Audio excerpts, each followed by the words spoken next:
Here again today. I'm going to try putting firetails on my molds today.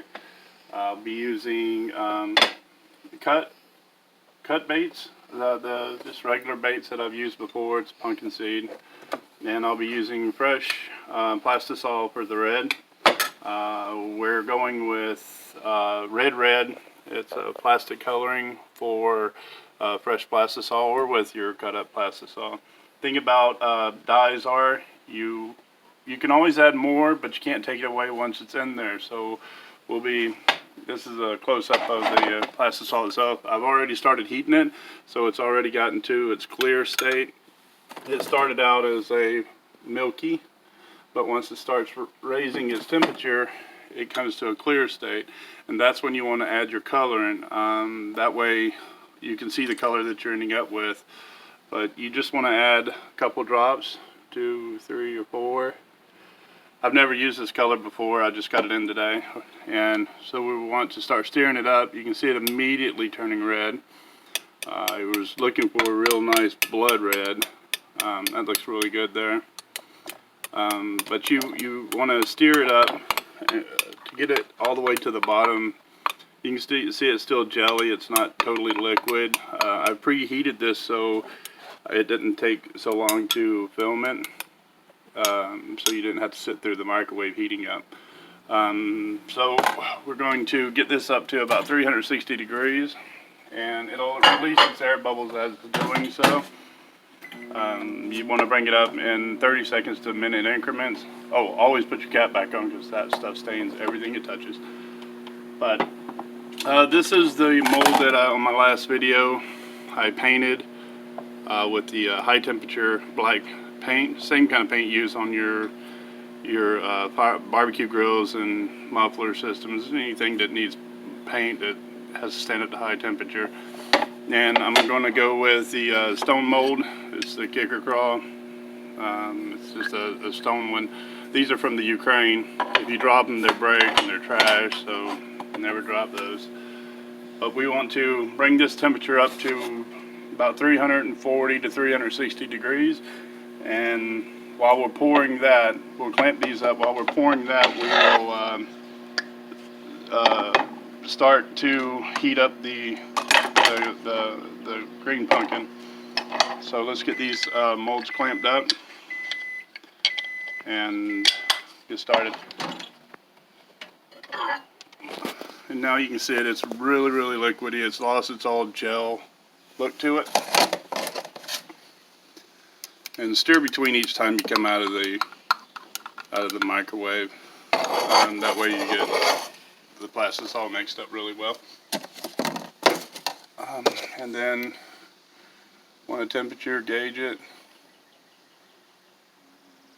As you can see, it's 323 degrees. I'm going to go up a little bit hotter, maybe about 30 seconds or maybe even 15 seconds.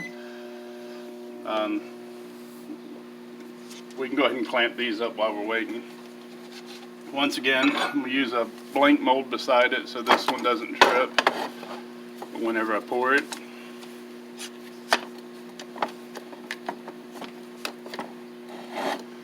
And I got these smaller bar clamps for the smaller stone molds.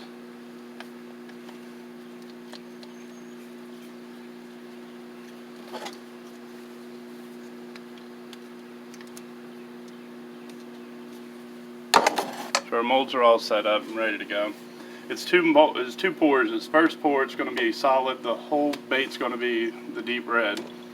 And then we'll pull that, and I'll just walk you through it as we go. You can see the steam rolling off of it now. We're at 362 degrees. We're a great temperature for that. Let me get my injector. I've preheated it. I'm going with a smaller injector today, because I don't need as much material in just two baits.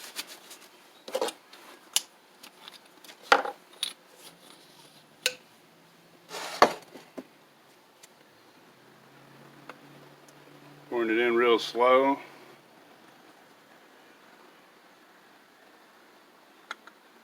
Oop.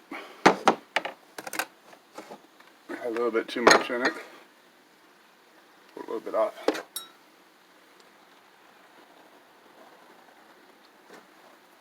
Then we want to burp it. Go straight to the mold.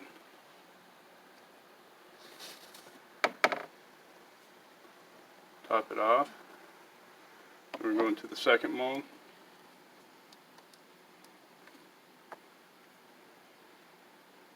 Top it.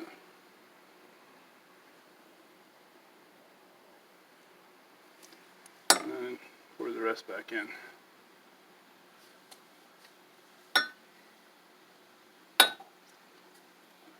That's good and clean.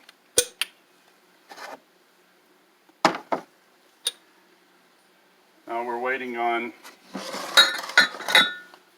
these to cool. So while those are cooling, now it's time I'm going to start heating up my second color.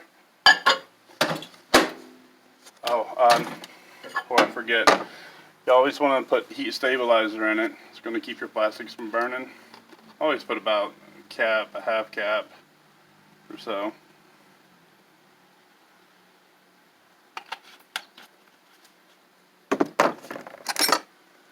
And you'll notice after every step I do, I'm always stirring. You want all the worms mixed up really good. Alright, let me get this glove off. We're fixing to start breaking molds. Good way of testing it. You can see it's already cooling down. I'm able to touch it. So I can break the molds. I'm not opening them yet. I'm just breaking the pressure off of the mold itself. Cleaning them up.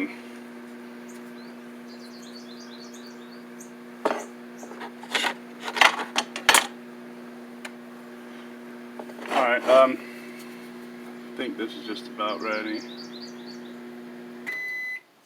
Oop, microwave. Sometimes you can get away with just jiggling it. You can see it starting to liquefy. And the smell is great too.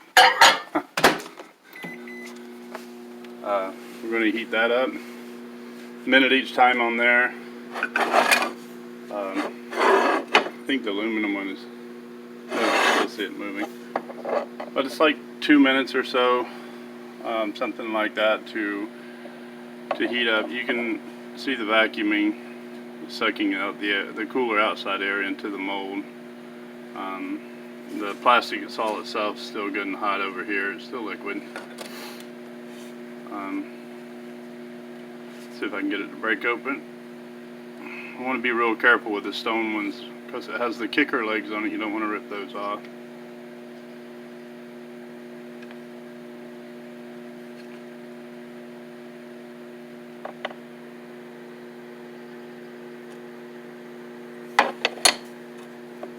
And there's the first craw.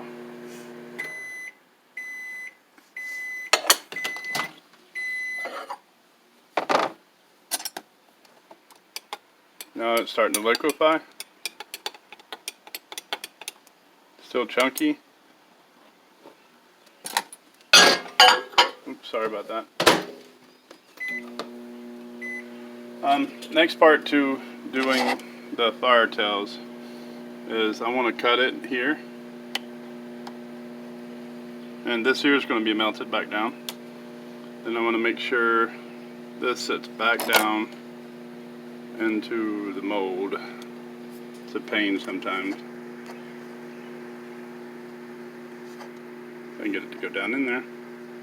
Alright, now it's down. That's the hard part of the making the tails is getting it to stay, it would go back where it was.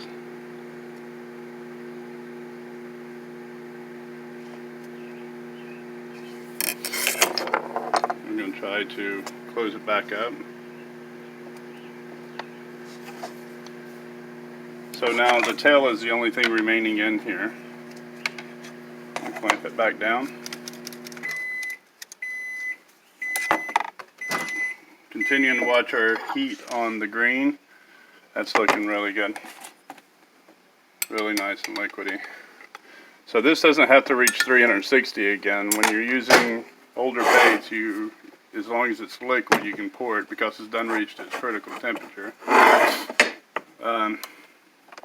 This is the other mold. And once again,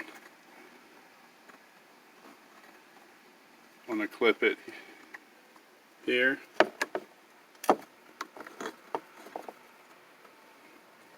Melt down that. I'm going to back up. Where'd I do it? Oh, it's up here. Oops, there's that upside down.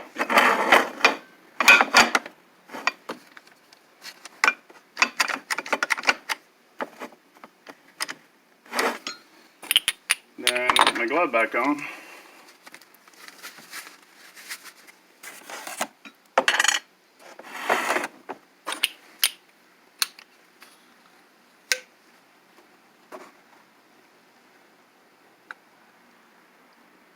Filling up my injector.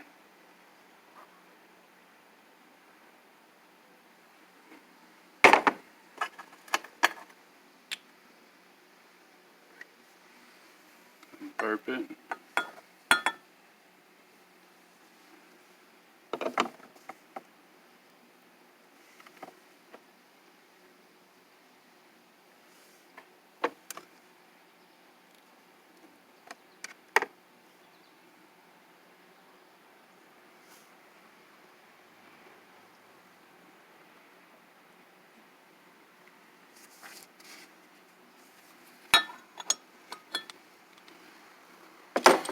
Then it's just the wait for the cool. Move this over here so I don't get burnt.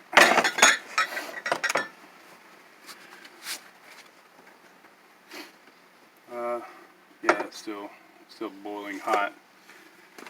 But this is the red the red. I was kind of thinking it was going to be more of a blood red, but sort of a tomato red more than anything.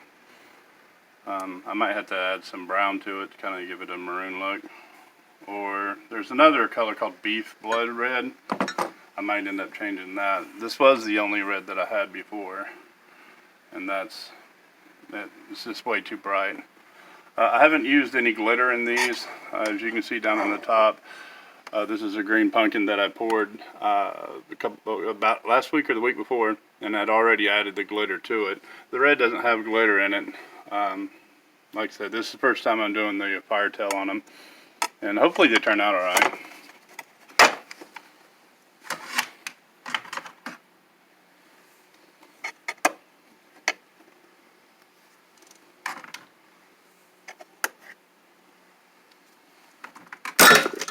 Oops, I'm dropping things.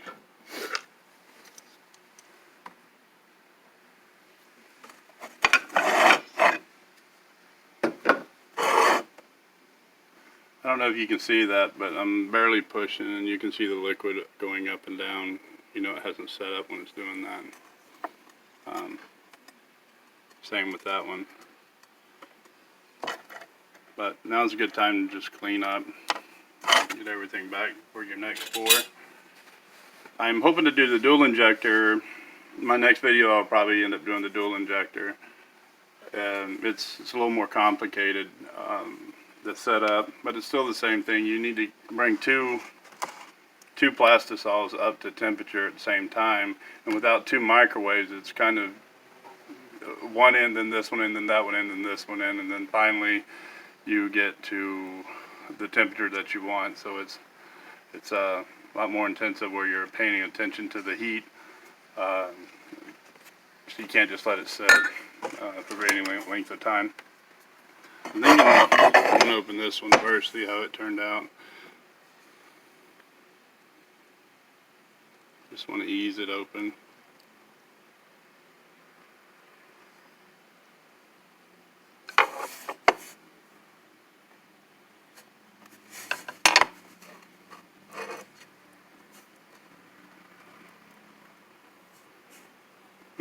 Firetail. A little trimming with scissors or your fingers. Just be real careful with it. And that's the one. Then the second one is this one. See how this one turned out with the aluminum mold. Should be a little bit darker.